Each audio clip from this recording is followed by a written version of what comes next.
E fala, torcida São Paulina, começando mais um vídeo aqui no canal. O vídeo agora trazendo todas as notícias do nosso querido tricolor São Paulo, que empatou ontem com o Internacional fora de casa.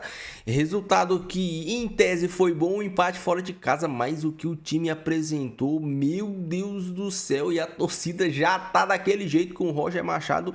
E há quem diga que se não vencer o Cruzeiro, ele cai. Então, antes de mais nada, já sabe, deixa aí embaixo, deixa o seu like, se inscreva no canal, ative o sininho. Tem vídeo aqui todos os dias para vocês curtirem.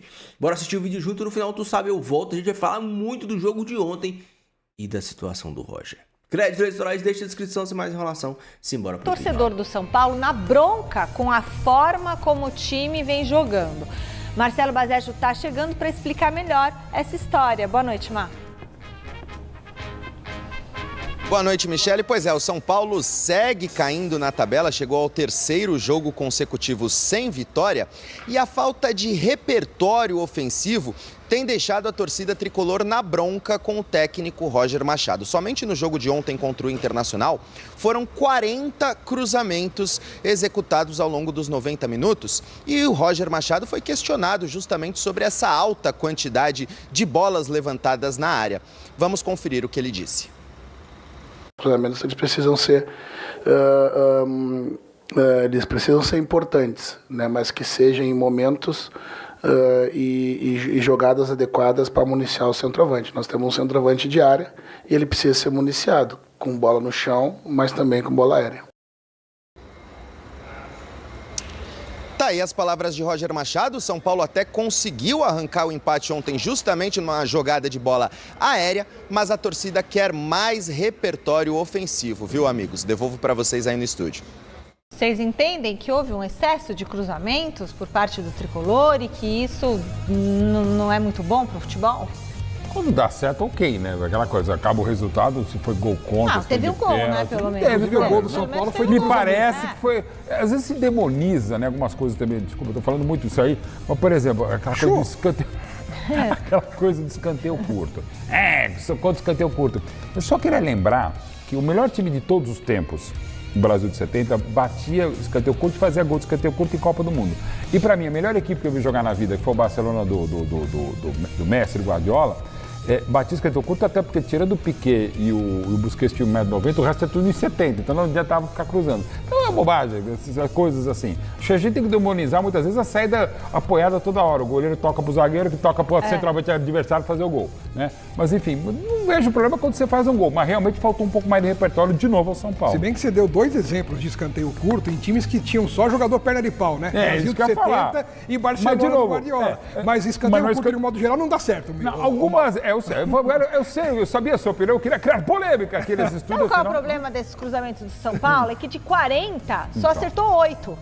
Ainda se você acertasse mais... São mais de 40 cruzamentos em todos os jogos do São Paulo. Então, realmente, é um artifício que pode e deve ser utilizado, sem dúvida. Mas mais, usar isso como única arma... Esse é o problema. É esse que é o problema. Não adianta ficar só cruzando. E não tá rolando. Se você... o time, por exemplo, o Arsenal, que é um dos melhores times do mundo, tem treinador de bola parada, faz vários gols assim, mas, de novo, faz vários gols. Então, ok. Agora, quando você não faz, aí é complicado. Bom, Beira-Rio, em boa atuação do time gaúcho, Alejandro abriu o placar após ótimo cruzamento. No final do segundo tempo, Caleri apareceu sozinho, deixou tudo igual.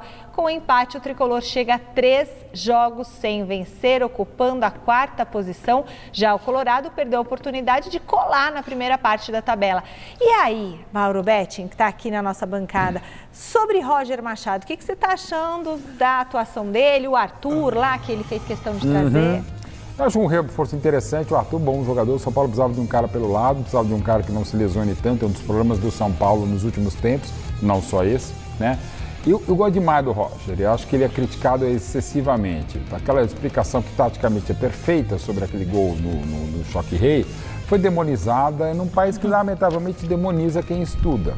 Eu acho que o Roger precisa adaptar a linguagem, tá? Ele até admitiu isso, ele falou. Ele mesmo. E ele é maravilhoso, cara. Um dos caras que eu mais torço, não só no futebol, na vida, pela coragem que ele tem de enfrentar vários tipos de preconceito, pela qualidade, pelo estudo, pela dedicação, pela carreira como atleta, como treinador também. Eu gosto demais do Roger.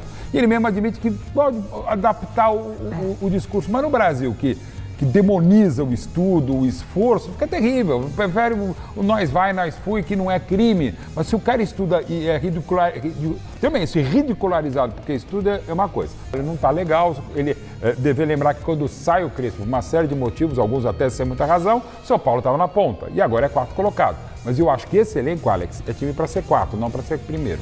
Tá. É para buscar vaga em Libertadores. Isso, nem pode ser 4 para mim. Campeonato Brasileiro. Buscar vaga em Libertadores. E o aproveitamento dele, apesar de ser começo de trabalho, já é menor do que 50%. Isso não é legal para um técnico que chegou com uma rejeição incrível. Mais de 90% dos São Paulinos, em várias enquetes que foram feitas, eram contra a contratação do Roger Machado. E se ele não der uma resposta rapidamente dentro de campo para reagir em relação a isso também, a pressão da torcida vai aumentar de tal forma que a passagem dele pelo clube pode ser muito curta também. Então, perder em casa, tipo, é uma coisa... E eu ficava pensando, a única chance desse São Paulo desorganizado ter alguma possibilidade de empatar o jogo é o Inter se fechar na casinha lá e no final o São Paulo achar um gol. Foi o que acabou acontecendo. Eu acho que dentro desse aspecto o Inter pode encher o saco do Corinthians aqui. E o Pesolano tem critério. Como fez contra o Santos, né? Tirou o Alan Patrick do time. É provável até que ele tire o Alan Patrick do time. Ontem ele botou os 2 colombianos que vieram correndo da data FIFA no banco. Nem começaram a jogar os 2 atacantes. Não, vou jogar só com o Alejandro. E aquele outro faz uma fumaça, hein? Carboneiro faz, é um jogador de contra-ataque. Mas acho que ele demorou um pouco para colocar, hein? Demorou, hein? Então, o Roger foi melhor que o Pesolano no segundo tempo. Aí nós vamos chegar lá, no que é o São Paulo do Roger hoje. O São Paulo do Roger hoje tem 5 jogos, né? 2 vitórias, 2 derrotas e ontem foi o primeiro empate. O empatar com o Inter em Porto Alegre, mesmo com o Inter fragilizado, não é exatamente um desastre. Bom resultado. Mas a gente tem que analisar o que foi o campo. E aí, Tironi, podemos começar pelo fim, pela entrevista. Uma entrevista menos rebuscada. O Vessoni até me perguntava, ele mudou o vocabulário? Vessoni, ele não mudou o vocabulário. Ele falou, não consigo perder a minha essência, mas ele simplificou, sobretudo taticamente, as coisas que aconteceu, que ele viu no jogo, né? Ele procurou fazer isso na coletiva. Não foi perguntado e não respondeu sobre o gol tomado, porque o gol tomado foi idêntico ao gatilho, como é que é o gatilho... Da bola invertida. Da bola invertida que o São Paulo tomou do Palmeiras. O Sabino foi dar um bote no campo do Internacional. Tomou nas costas. Contra o Palmeiras, o Flaco fez o giro. Ontem teve o giro, a bola foi metida na direita em vez de na esquerda, gol. O zagueiro do São Paulo estava no campo do Internacional quando saiu o gol. E deu para perceber, para quem não conhece o Roger, já conhecia, quando você está vendo o jogo do time comandado pelo Roger, ele está vazio o estádio, você ouve assovios. E esse foi o sinal, e ele estava falando... Olha o gol aí, ó. Contra o Palmeiras, Marcelo, com 55 mil, ninguém ouviu o assovio do Roger. Ontem no Beira-Rio, e deu a perceber que o gatilho, a pressão, é associado ao assovio dele. Ele assovia, o time sobe. Mas quando o São Paulo sobe, um time que tem Sabino, Caleri, Luciano, um time lento, mais lento que eu, sobe, não adianta nada. Nada. Então, quando o São Paulo sobe, é o desespero. Se errar uma coisinha, é gol. Foi o que aconteceu. E aí, no segundo tempo, eu acho que aí ele mexe bem. E aí o São Paulo ganha alternativas. Ele põe o Cauli primeiro numa função, depois numa segunda função. E o Arthur, que tinha estreado bem no primeiro tempo mesmo, continua produzindo alguma coisa, ele vai buscar um empate meio na base do chuveirinho, que é a marca. O Tironi fica contando os cruzamentos. 152 cruzamentos nos últimos 4 jogos. O Caleri é um cara que gosta de cruzamento, mas não dá para, né, só depender disso. E tem sido isso. Era o oposto. O time do Crespo praticamente não cruzava. Então o São Paulo, de fato, morreu. O São Paulo do Crespo. Um time que era mais... jogava mais pelo centro, que tinha a mobilidade dos seus jogadores de meio, a grande diferença, que tinha o improviso e a anarquia, a sua grande marca. O time do Roger é um time tipo de pebolinho, de totó. É um time estático que guarda a posição. Posicional, como vários são. Vários técnicos gostam de jogar assim.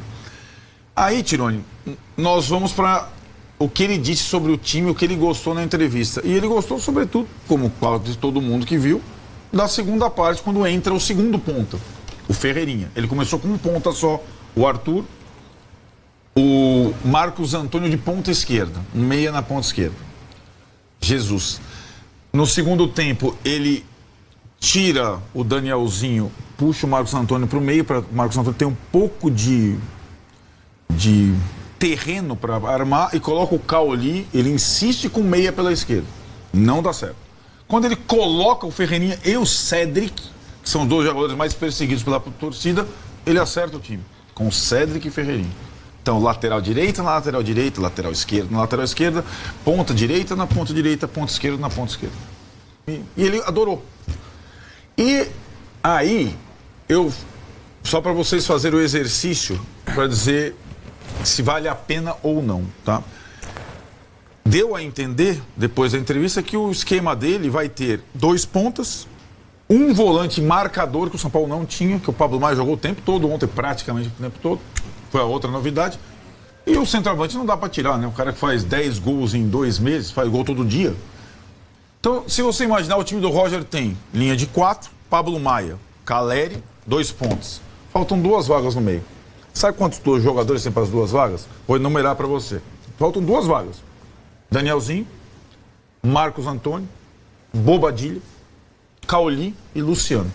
5 jogadores para 2 vagas. Vale a pena adotar esse sistema preterindo 3 desses 5? Sim. Para mim é loucura. Considerando que quem entra é o Pablo Maia, que não era titular. Ferreirinha, Pablo Maia. E o Arthur, ok, vai. Chegou agora e participou da jogada do gol e tal. Para mim isso não faz o menor sentido. E não é porque é o Roger. Eu falo isso do Diniz e do Rogério Ceni, são técnicos brasileiros, mais ou menos da mesma geração. É o nosso debate aqui. Técnico que quer ser autoral, que acha que a ideia dele é superior ao material que ele tem para trabalhar, para mim não serve. Eu não compreendo isso. Eu não compreendo. Mais ainda, isso eu não compreendo, mesmo que o time tivesse com uma terra arrasada, o que não é o caso.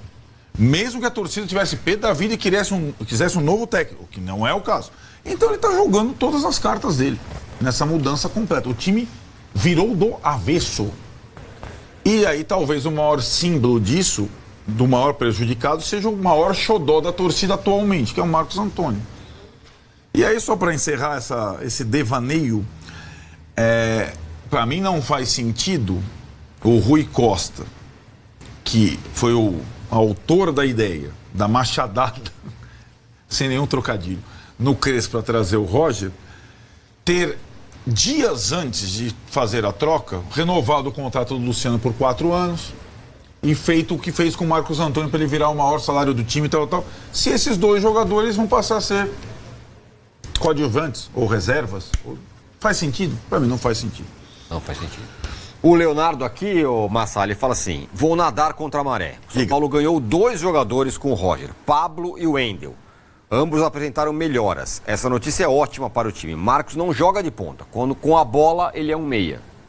Ele tem total razão. Não só eles. Ele vai ganhar o Ferreirinha, ele vai ganhar o Cédric, ele vai ganhar outros jogadores que estavam... Mas a preço de perder quem? Pois é. Por isso que eu estou falando, vale a pena a interrogação. E aí, Massa? A gente não sabe se vale a pena ainda. A gente vai ver, né? Cara, ontem eu fui levar a Renata para Itu, que ela tá de folga, né? Professora, não tem aula hoje nem amanhã. E hoje de manhã eu vim ouvindo vocês 2. Obrigado. Mas, espero que vocês não fiquem bravos comigo. Eu até apertei um botão no carro lá, que entrou uma estradinha assim, ó, no volante. Eu tive que parar, reiniciar o carro. Porque eu fiquei puto, cara. Não fala esse termo. Bravo. Irritado. Cara, parecia um velório, mano. Mas essa é a sensação do torcedor de São Paulo. Então, cara, mas... Gente, aí acabou. Não tem mais o que fazer. Você entende o que eu tô dizendo? Quando tá neste... e as perguntas das pessoas que estavam... eram exatamente essa. Entendeu? Parecia um velório. Falei, cara, eu vi o jogo. O São Paulo volta de Porto Alegre com 1 ponto. Com um cara que está trocando a pele do time, aproveitando jogadores que não estavam sendo aproveitados, né? Tentando recuperar esses jogadores, que é o outro lado da moeda, que pensa completamente diferente do Crespo, ok? E não há o mínimo olhar minimamente complacente para o trabalho que ele está tentando realizar. Zero.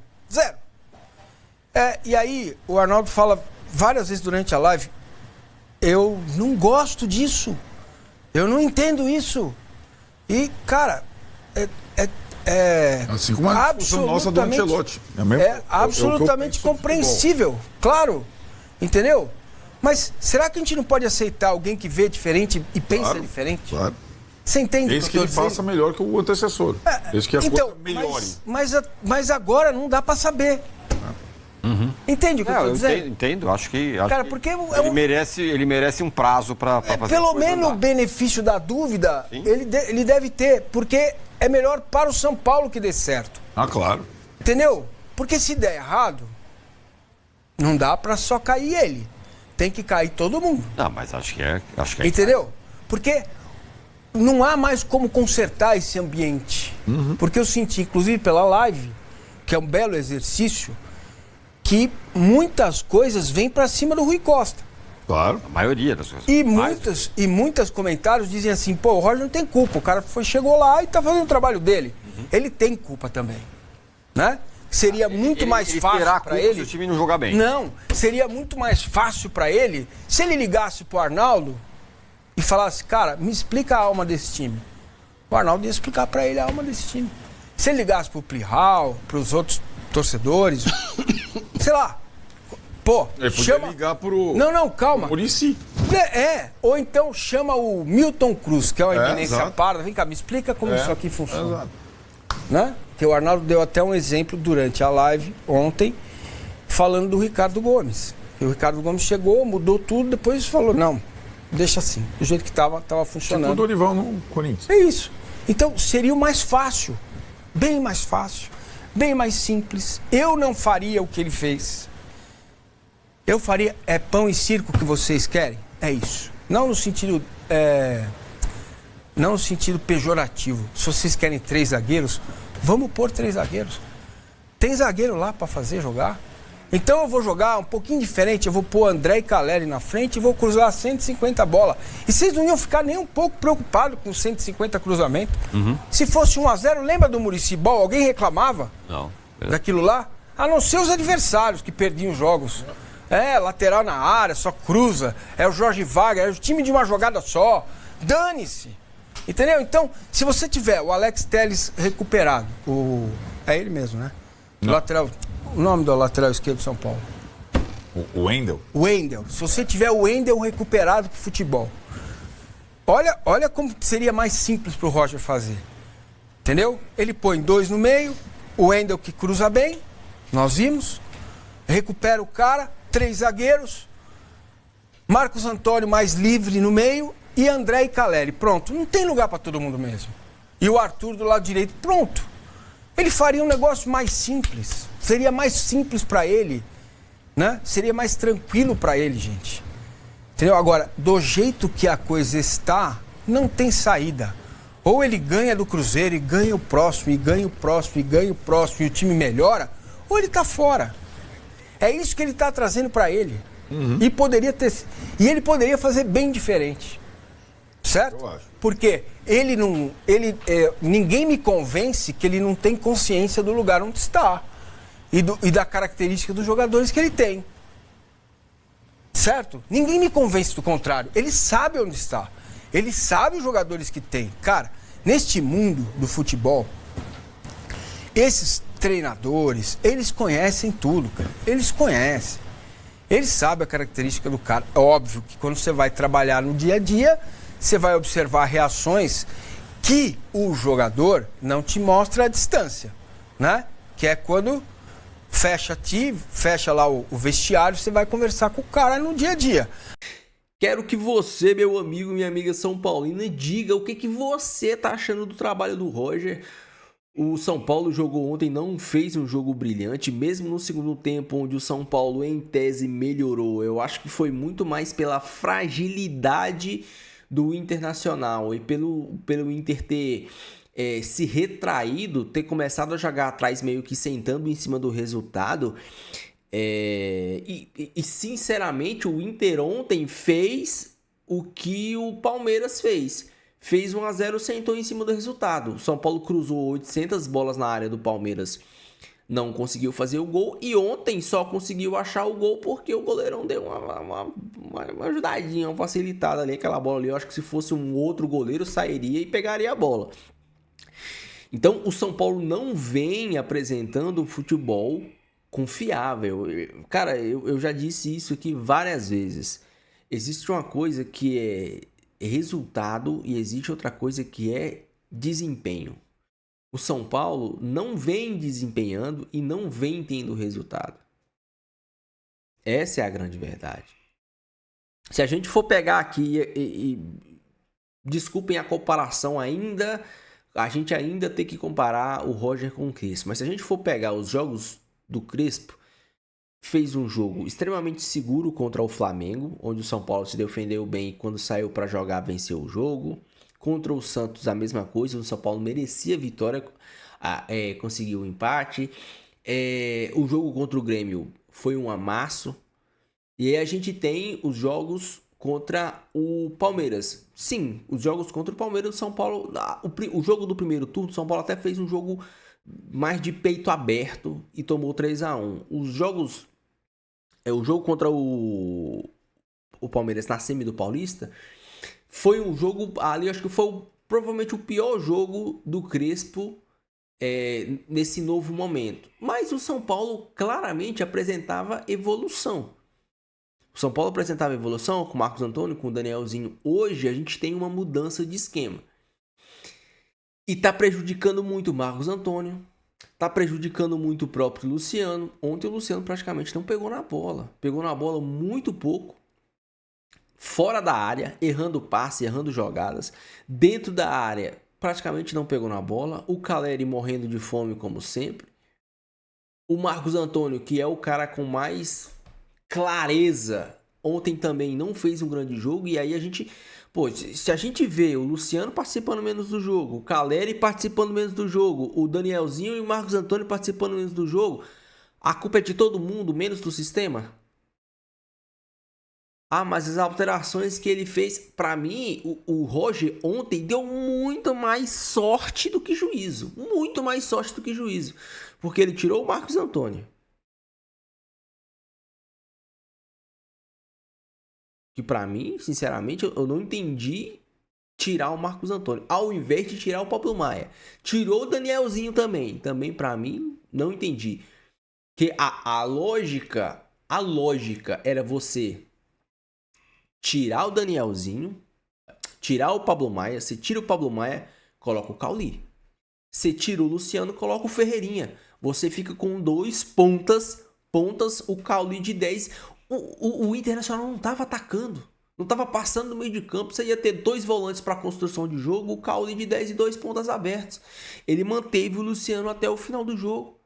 E não é nada contra o Luciano, mas é só você entender o que o jogo estava pedindo. O Ferreirinha nem entrou tão mal. Entrou fazendo a fumaça que ele sempre faz ali, erra, acerta, mas é um cara que tenta. A grande questão é que o São Paulo parou de ter saída de bola qualificada. A gente não vê o São Paulo tendo uma saída de bola, saindo pressão lá, tocando, tic-tac, não vê. O São Paulo voltou a ter o famoso chutão pra frente, o Caleri que se vira. O Marcos Antônio tá tentando essas bolas nas costas da defesa, mas é algo que tá desincronizado. Com o Crespo, isso acontecia de forma muito automática. O Marcos Antônio pegava a bola ali na intermediária e lançava essa bola nas costas da defesa. A maioria das vezes surgia a oportunidade de gol. A maioria das vezes surgiam coisas interessantes. Hoje não tá surgindo mais. O São Paulo tá tendo dificuldades. E, sinceramente, eu não sei se o Roger vai... Eu torço para que isso aconteça. Eu torço para que o Roger consiga fazer esse time jogar. Eu não sei se ele vai conseguir. Principalmente com as escolhas que ele tá tendo. Não faz sentido nenhum Não faz sentido nenhum ele manter o Luciano no time com esse sistema. O Luciano, ele joga com dupla de ataque. É o Luciano e o Caleri. É isso. O ataque do São Paulo tem que ser Luciano e Caleri. Ontem, por várias vezes, a gente viu os volantes, os caras abertos, o Caleri e o Luciano lá na frente, na entrada da área, e um buraco na intermediária. Ninguém pra flutuar. Por quê? Porque o time precisa de um 10. O time precisa de um cara que trabalha ali no entre linhas. E não tem. Não tem. Ou melhor, até tem, né? O Cauli, que seria esse cara. Ou o menino da base lá, o Pedro Ferreira, que seria esse cara. O Lucas, que tá lesionado pra jogar no entre linhas, nas costas dos volantes. Entre volantes de zaga. Mas ontem não tinha. Tava um buraco no meio de campo. Só pode estar jogando praticamente num 4-2-4. E é assim. E vocês acham que esse time vai vingar? Não vai. Desse jeito não vai. Então, se ele quiser manter o esquema, ele tem que literalmente ter 2 pontas. Ter 2 pontos. Quando o Zubeldia usava isso, o Zubeldia tinha o Ferreirinha de um lado e um outro maluco do outro. O Lucas Ferreira do outro. Ele tinha 2 pontas.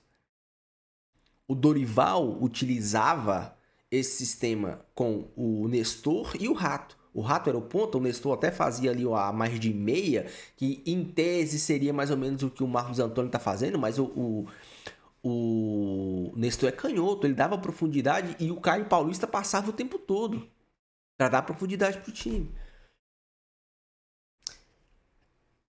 Eu espero que esteja errado, mas eu não tenho esperança desse time de São Paulo jogar um futebol legal de ver. Eu espero que eu esteja errado. Deixa a sua opinião no seu comentário. Então dizendo aí que se ele não vencer o Cruzeiro, ó, é tchau e benção. Deixa a sua opinião no seu comentário, não esqueça de deixar o seu like, se inscrever no canal. Fique com Deus, até o próximo vídeo e valeu.